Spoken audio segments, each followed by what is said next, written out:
The sterile smell of antiseptic and fear clung to my clothes, seeped into my skin, and settled deep in my lungs. It was a smell I knew too well now, a constant reminder of the thin veil between life and death that shimmered relentlessly in this place.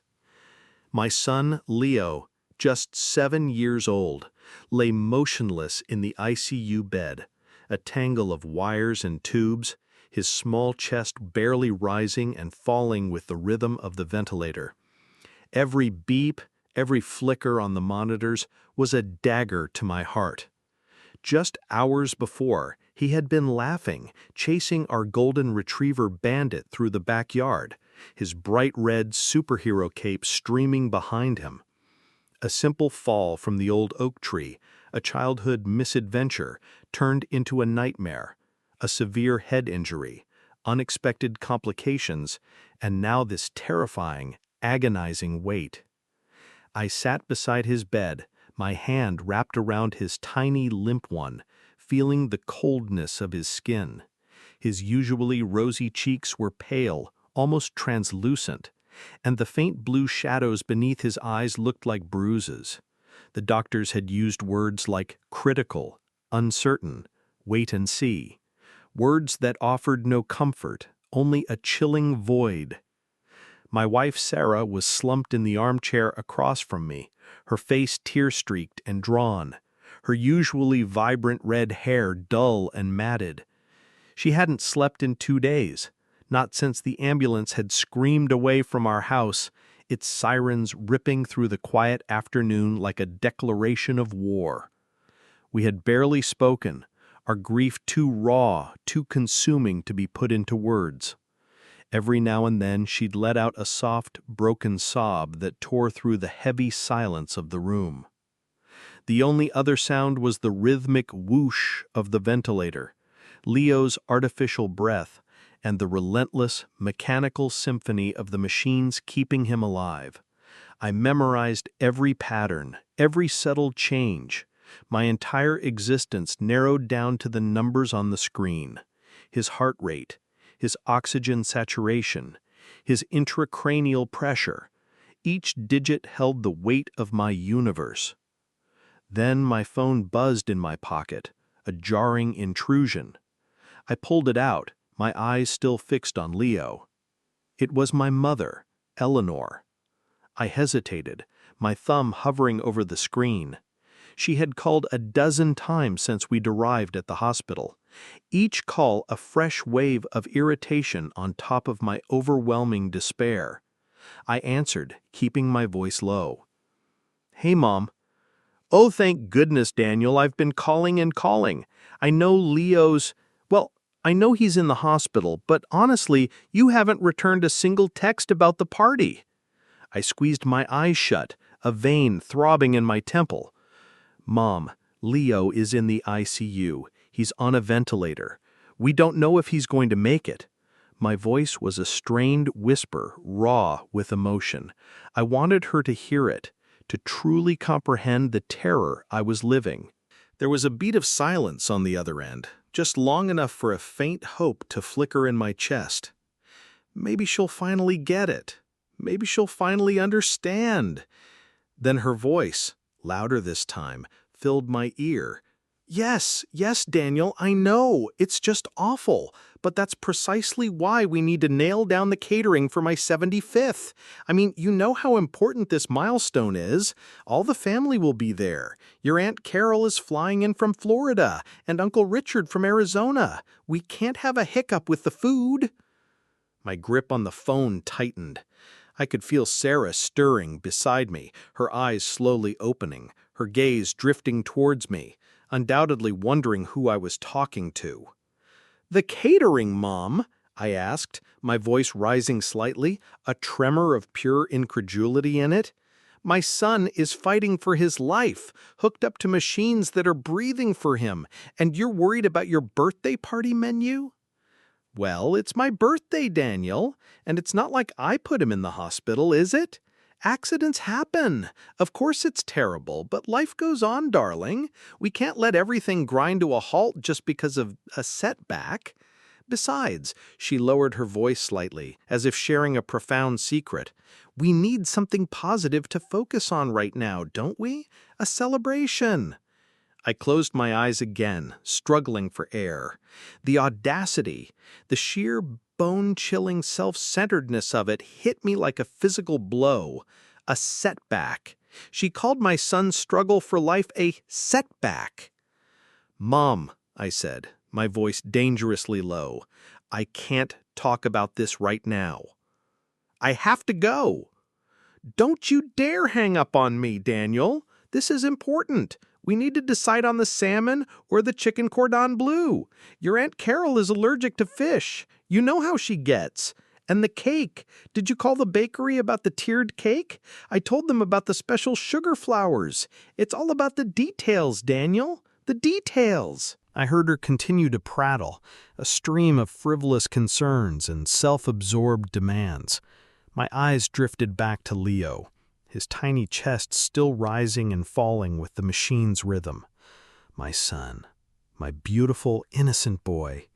And my mother, oblivious, disconnected, completely absorbed in her own world of trivialities. A cold, unfamiliar rage began to simmer in my gut. It wasn't the searing, hot anger I usually felt. This was a deep, chilling fury, a betrayal of a different kind. It wasn't just her insensitivity. It was the entire dynamic of my relationship with her, with my family. My entire life, it seemed, had been about managing their expectations, living in their shadow, being the good son who never ruffled feathers. And now, at the most critical moment of my life, they had proven, definitively, that I was merely a footnote in their grand narrative. I felt Sarah's hand on my arm, her touch soft but urgent. She was looking at me, her eyes wide with unasked questions. I ended the call without another word, my finger pressing down with a force that felt like a declaration. "Mom?" Sarah whispered, her voice hoarse. I nodded, unable to speak. The lump in my throat was too big, too painful. I just stared at Leo, willing him to breathe, willing him to fight. And a silent promise formed in my mind, stark and unyielding. This was a line that had been crossed irrevocably. The world would never be the same again. Not for me, not for them. The next few days were a blur of hospital visits, hushed conversations with doctors, and the relentless, maddening beeps of Leo's monitors. My parents called intermittently, never asking about Leo's specific condition, only reminding me about the party details. My sister, Jessica, texted only once, a generic, "Thinking of you," followed quickly by a request to confirm her +1 for Mom's celebration. It was like I was living in a nightmare, and everyone else was just sending me invitations to a party I couldn't attend. I stopped answering their calls. Sarah tried to mediate at first, her own grief too profound to engage in arguments. "They just don't understand, Daniel," she'd murmur, her voice cracking. "They live in their own world." But I was beyond understanding. I was beyond patience. I was simply existing in this raw, desolate space, my every thought consumed by Leo. I watched the nurses, their calm efficiency a stark contrast to the chaos in my mind. I watched the doctors, their faces grim, then occasionally hopeful. I learned to read the subtle shifts in Leo's breathing, the slight changes in his color. He was fighting. My boy was fighting. And I was fighting with him. Every single breath. One morning, the doctor delivered slightly more optimistic news. Leo was stable, still critical, but stable. It was a tiny sliver of hope, a fragile seedling pushing through concrete. I felt a tear slip down my cheek, the first I had shed in days that wasn't born purely of despair.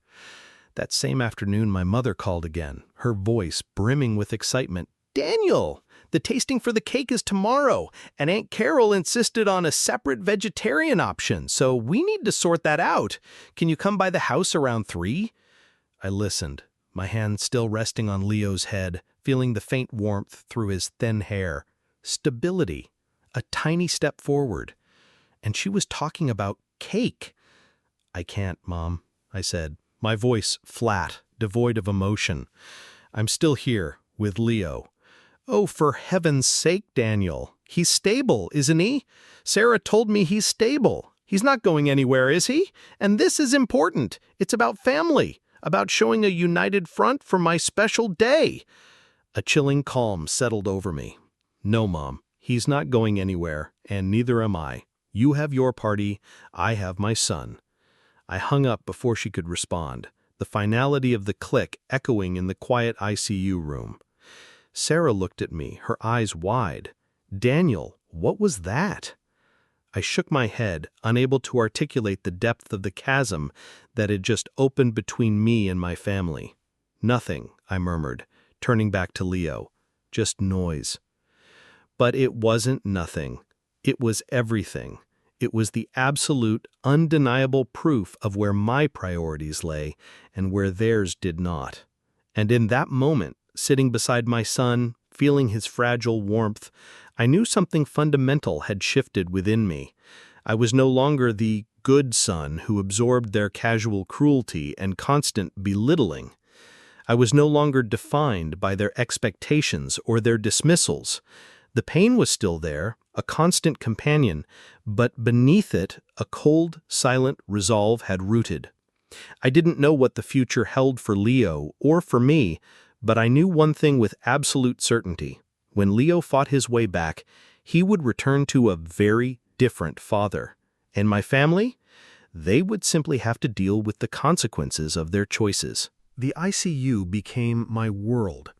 The sterile scent, the constant beeps, the hushed whispers of doctors and nurses, it all blurred into a surreal existence. My focus narrowed to the microscopic, to every twitch of Leo's eyelids, every flicker of movement beneath the sheets, every single number on the monitors. Sarah and I took shifts, never leaving his side, our hands clasped across his tiny form, a silent pact against the terrifying uncertainty that loomed over us. My phone, once a constant companion, became a burden. Texts from my mother, Eleanor, continued to trickle in, each one a fresh assault on my frayed nerves. "Did you confirm the floral arrangements? Aunt Carol says the peonies are out of season." Or, "Your father thinks a string quartet would be a touch of class for the cocktail hour." Never, "How's Leo?" Not truly. Always about the party. Always about her party. My sister, Jessica, would occasionally send a generic "praying for him," immediately followed by a photo of a dress she was considering for the celebration. It was like they were living on a different planet, their concerns so utterly alien to my own. I stopped responding entirely. The silence from my end was met with increasing indignation from theirs. My mother started leaving voicemails, her voice growing sharper with each one. "Daniel, this is simply unacceptable. Your absence is noted. People are asking, what am I supposed to tell Aunt Carol about the seating chart?" Her words were like tiny, incessant stings, but I was too numb, too preoccupied with the very real fight happening inches from my face. Days bled into weeks. Leo, my brave, tiny warrior, began to show tiny signs of progress.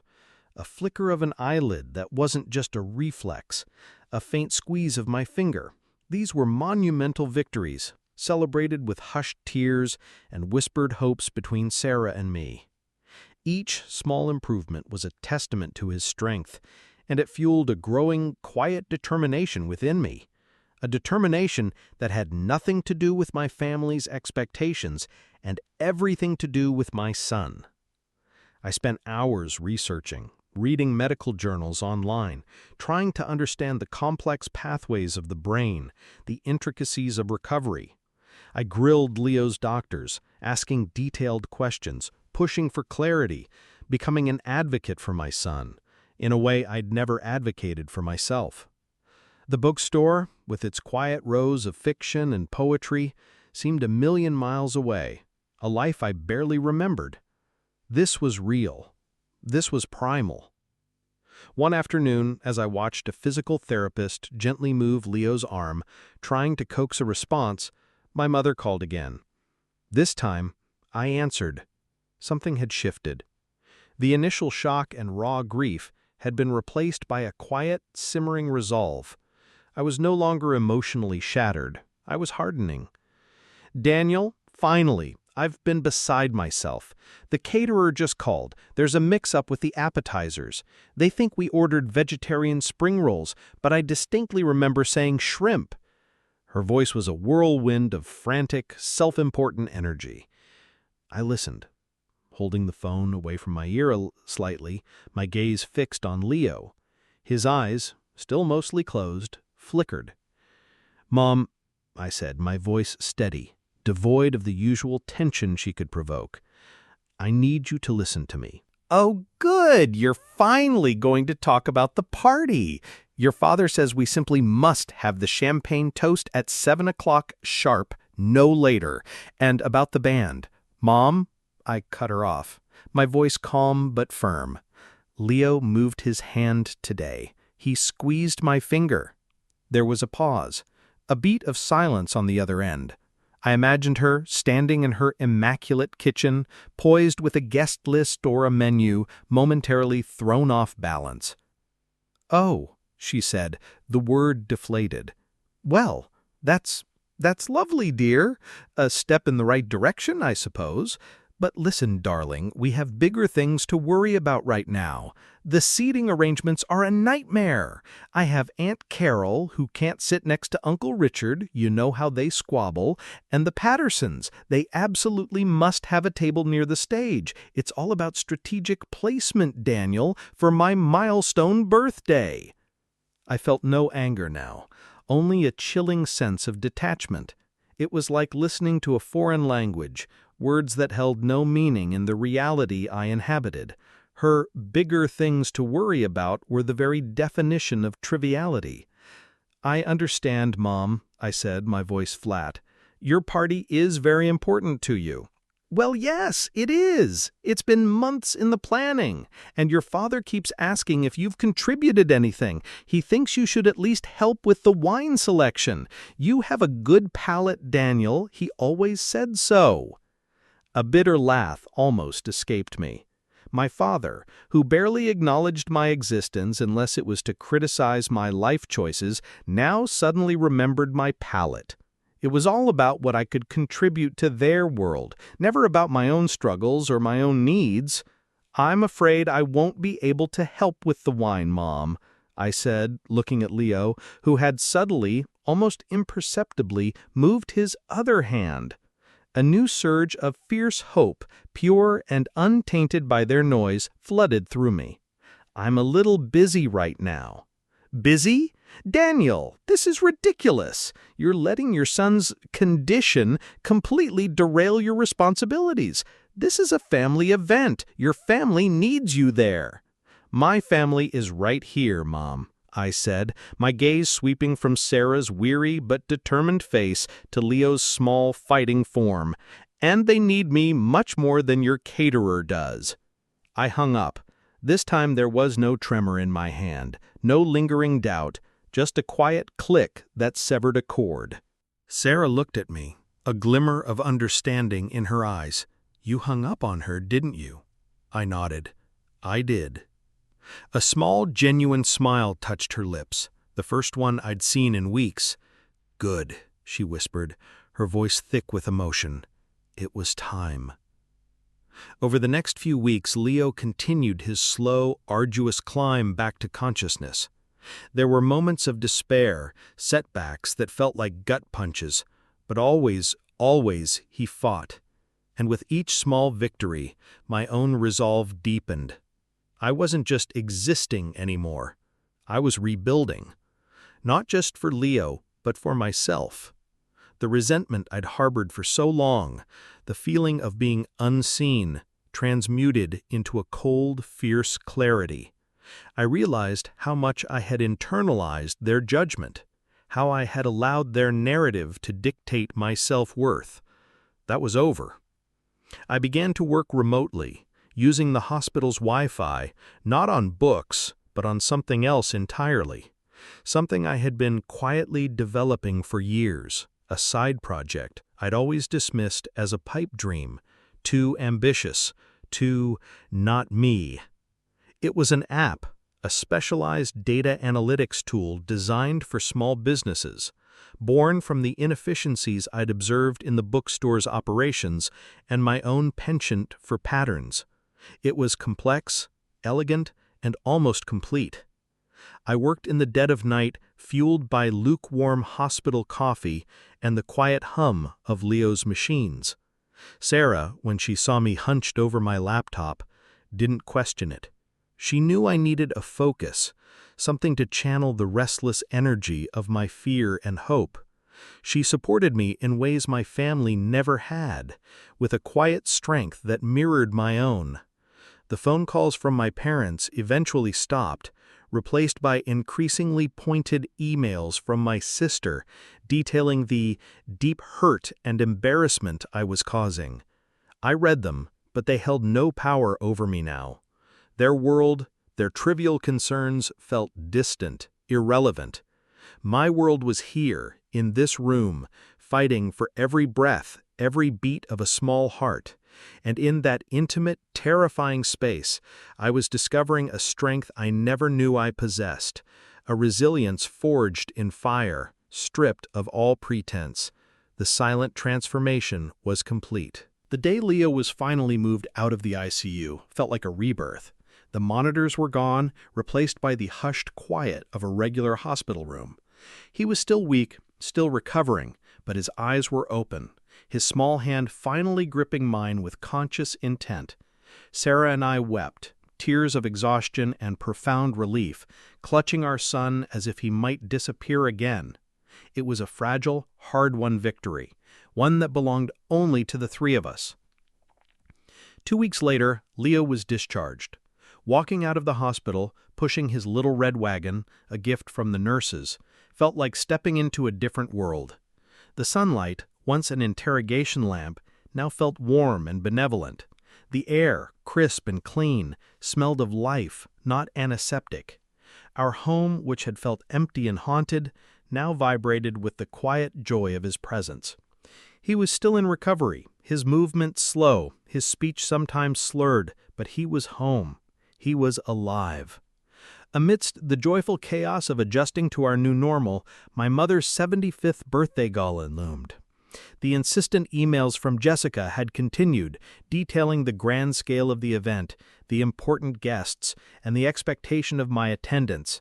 I deleted them without reading, my focus entirely on Leo's slow, steady progress. I had made my choice, decisively, in the sterile silence of the ICU. Then, 3 days before the party, a large, ornate invitation arrived by courier. It wasn't addressed to me, but to Mr. and Mrs. Daniel Thorne and family. A passive-aggressive flourish from my mother, perhaps, a last-ditch effort to assert her dominance. I almost tore it up, but looking at Leo, who was painstakingly trying to draw a superhero with a shaky hand, a different idea began to form. A cold, clear strategy, honed during those endless nights beside his hospital bed. The night of the gala arrived. I dressed in the tailored suit I'd bought during my silent transformation, the one that fitted so well. Sarah, after much persuasion, agreed to come, though her eyes still held a wary flicker. "Are you sure about this, Daniel?" she'd asked, her voice quiet. "You don't owe them anything." "No," I'd replied, pulling her close, "but I owe myself and Leo." We arrived at the Grand Country Club exactly an hour into the event, strategically late. The ballroom was a glittering sea of expensive fabrics, tinkling laughter, and the soft strains of a string quartet. My mother, Eleanor, was resplendent in a sapphire gown, holding court with my father, Robert, by the main stage. Clara and David were nearby, a picture of affluent grace. As we entered, the hum of conversation barely faltered. A few heads turned, mostly those of distant relatives or old acquaintances who offered polite but fleeting nods. My family, engrossed in their celebration, didn't immediately notice us. That suited me fine. I wanted their attention, but on my terms. I guided Sarah to a quiet spot near a large ornate pillar, away from the main mingling but with a clear view of the stage. The plan I'd meticulously crafted, piece by piece, like lines of code, was about to be executed. My father began his speech, a long, rambling affair about legacy, family, and the importance of tangible achievements. He praised Eleanor, then Clara and David for their contributions to the family's standing. My name, as expected, was conspicuously absent. Just as he concluded, beaming at the applause, I walked forward. I hadn't prepared a speech, no grand announcement. I simply walked, slowly, deliberately, towards the front of the room. My presence, quiet at first, began to register. A few conversations hushed, heads turned. My mother, catching sight of me, faltered in her celebratory air, her smile tightening. My father's gaze, sweeping the room, landed on me, his brow furrowed, a flicker of annoyance crossing his face, as if I were an uninvited, inconvenient apparition. "Daniel?" whispered my mother, her voice tinged with a mix of surprise and irritation. "What are you doing here, and where have you been?"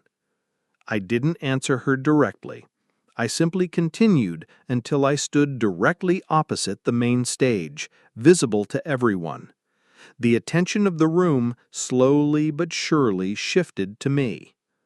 David, ever the protector of the family image, stepped forward, a forced smile on his face. "Daniel, so glad you could make it after all. We were starting to worry." His tone was light, but his eyes were sharp, calculating. "Everything all right? Heard about Leo. Awful business. But he's stable now, right?" "He's home, David," I replied, my voice calm and clear, cutting through the murmurs. "He's home and recovering well." "Excellent!" David clapped me on the shoulder, a gesture that usually felt condescending. Tonight it felt hollow. "That's wonderful news. Now, Mom was just about to cut the cake. A magnificent cake, I might add. Truly a masterpiece." He tried to subtly steer me back, to dismiss me as an emotional interruption. But I stood my ground. "Before the cake, David," I said, my gaze steady, meeting his, then sweeping across to Clara, then to my parents. "I just wanted to offer a toast. To family." My mother's eyes narrowed. My father shifted uncomfortably. They knew this wasn't going to be a simple toast. "To family," I repeated, my voice gaining a quiet strength that made people lean in. "To the kind of family that shows up, not just for celebrations, but for the moments when life hangs by a thread. To the family that understands what true crisis means, beyond seating charts and appetizer choices." A gasp rippled through the room. My mother's face flushed crimson. Clara's perfect smile wavered. David's jaw tightened. "For weeks," I continued, my voice unwavering, "my son, Leo, fought for his life in the ICU. He was on a ventilator. Every breath was a struggle, every moment a terrifying uncertainty. My wife Sarah and I lived in that hospital, clinging to every flicker of hope, every small sign of life." I paused, letting the raw emotion of those words hang in the air. "And while we were there, fighting for his very existence, receiving calls from doctors about brain pressure and vital signs, I was also getting calls about cake flavors, about floral arrangements, about who should sit next to whom at a party." The silence in the room was deafening, punctuated only by the occasional clinking of glasses from the periphery. My mother stood rigidly, her face a mask of shock and indignation. My father looked away, his usual composure crumbling. Clara stared at her feet. "You see," I said, my voice softer now, almost conversational, but laced with an unyielding clarity. When you're facing real life and death, your priorities become crystal clear, the trivialities fall away, and you understand who truly stands by you. I looked directly at my parents, then at Clara and David. My family was there for me, every single agonizing moment. Not this family, I gestured vaguely around the opulent ballroom, but my wife, Sarah, who never left our son's side, and Leo, my brave boy, who fought with every fiber of his being. I raised my glass, not to them, but to the memory of those desperate solitary weeks. So I toast to my family, to resilience, to love that transcends superficiality, and to the undeniable truth that sometimes the greatest strength is found not in the grand gestures, but in the quiet, unwavering presence during life's darkest hours. I took a sip of my drink, then lowered the glass. The applause was tentative at first, a few scattered claps from the back. Then it grew, spreading through the room like wildfire. It wasn't for my mother, not for her birthday. It was for the raw, undeniable truth I had just laid bare. Complete strangers, even some of my father's business associates, looked at me with a newfound respect, a shared understanding of profound pain. My mother, Eleanor, finally found her voice, shrill and trembling. "Daniel, how dare you? You've ruined my birthday. This is an absolute disgrace." My father, though pale, finally spoke, his voice strained. "Daniel, this is not the time or place." I looked at them, truly looked, and felt nothing but a quiet, almost peaceful detachment. The anger, the pain, the need for their approval, it had all dissolved. They were just people, trapped in their own narrow, self-serving world, completely disconnected from what truly mattered. The time and place, I said, my voice cutting through their indignation, was 2 weeks ago, in an ICU, when my son was fighting for his life. You chose your party, I chose my son. I turned to Sarah, who stood beside me, her eyes glistening, her hand finding mine and squeezing it tightly. This was my victory, not in applause or recognition, but in the profound peace of knowing my own worth untainted by their judgment. We turned to leave, walking slowly, deliberately, hand in hand, through the stunned silence and dawning understanding of the room. The celebration continued behind us, but for us, a new, untainted life had just begun.